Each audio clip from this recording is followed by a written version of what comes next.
Hey everyone, welcome back to M&M PT NAATI YouTube channel. This is Manmohit. In today's video, as you would have already guessed by the title, I am going to discuss about the 5 not important topics of your PTE exam. Now, when I say the topics are not important, there are few topics out of it which will give you 0 marks out of 90, but there might be a topic which is giving few marks. But then still it is not worth practicing these topics at all. Even if you're aiming for a perfect 90 out of 90, still it is not worth giving any time towards these topics. So I'm not just going to name these 5 topics, but also demonstrate and give you an explanation as in what needs to be done with these topics in the real exam scenario. Because understand one thing, that even if you give your exam tomorrow, or even if you give your exam after 6 months, these topics are not going anywhere. So we need to understand what needs to be done with these topics so that you're not wasting any time in the exam. Also, you're being the most productive and effective in your exam scenario.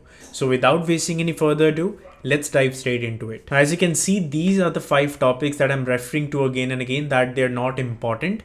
Now, first of all, let's understand the scoring of these topics and then what needs to be done in the real exam, how much time you should be giving towards it, few things to take care and few things to avoid. Now, first, multiple choice, single answer and multiple answer for reading, and also for the listening one. All these 4 topics in the real exam are literally worth 0 marks out of 90. The listening ones are worth 0 marks out of 90 for listening, and they are 0 out of 90 for the reading ones. Now, your question to me could be that, hey, if the topics are worth 0 marks out of 90, why is Pearson even having these topics in the first place? So we need to understand one thing, that PTE exam hasn't just started like last year or 6 months ago. This exam is running from a long time. So when this exam was started, at that particular time, these multiple choice questions used to be worth a lot.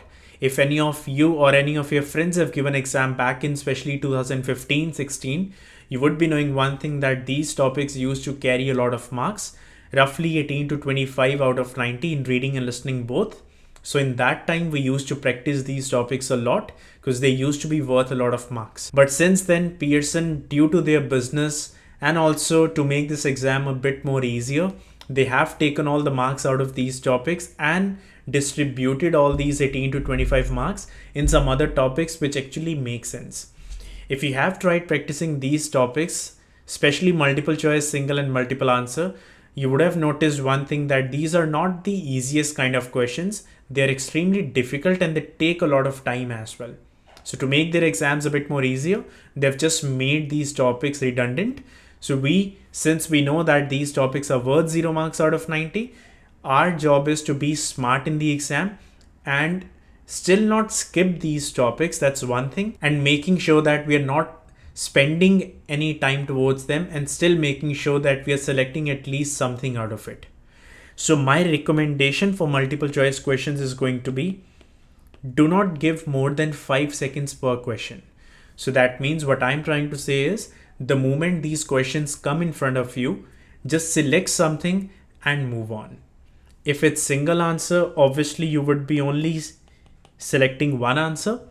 But if it's multiple answer where it's 2 to 3 correct answers, in that scenario, my recommendation would be just select 1 or 2 options and move on.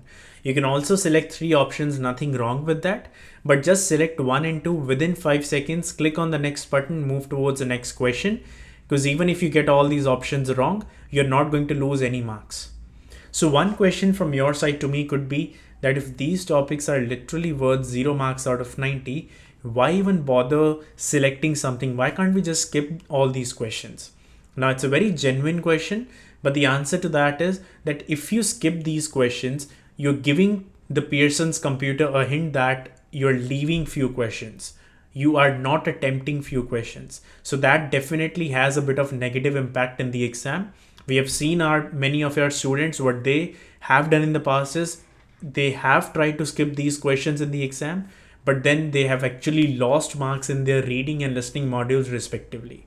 So be smart in the exam. Do not leave these questions. Select something and move on. There is no way, it's not worth giving any more than 5 seconds towards these topics. Now in listening module for single and multiple answer, still the same rule and strategy applies, that within 5 seconds select something.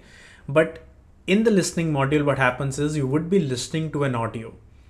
Now, since you're listening to the audio, we have tried doing this thing in the exam that you cannot skip the audio.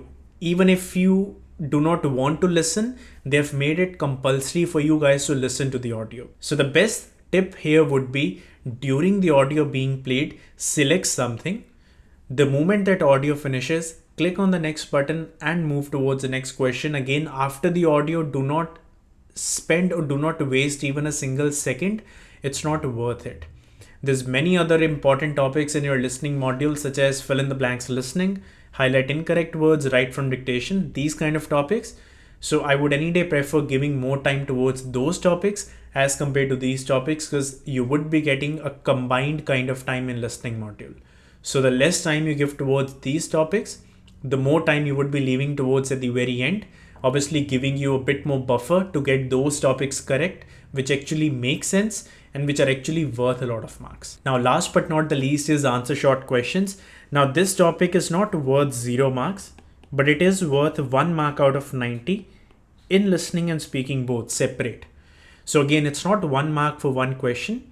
It's 1 mark for all the 7 to 8 questions combined that you get in the exam. Now, your question to me could be that, what if I'm aiming for 79 plus, or what if I want 90 out of 90 in the exam? Why shouldn't I practice this topic since it's giving me 1 mark? See, the answer to that is, we have tested this thing again, that even if you do not know the correct answer to answer short questions and you still end up speaking something, even if it's a wrong answer, computer still happily gives you 1 mark in listening and that 1 mark in speaking both, even if your answer is wrong. That is why this is what I recommend to all my students, that if you are sure about the correct answer, do speak out the correct answer. But if you are not sure about the correct answer, do not start thinking in the exam.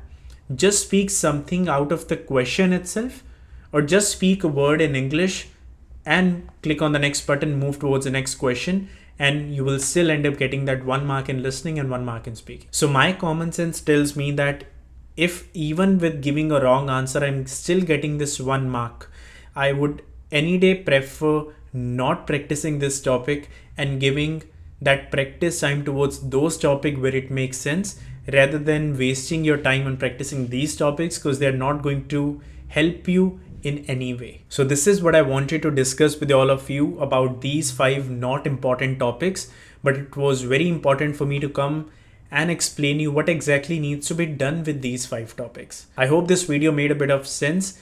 With this video, we are done making all the 20 topics videos. How to do all the topics in the proper way, we have made all the videos for that. So if you haven't watched all the videos yet, I would encourage all of you to start all the topics in a sequence. Start with the very first video from this channel, go video by video, take good notes, understand how to do all these topics in a proper latest method way.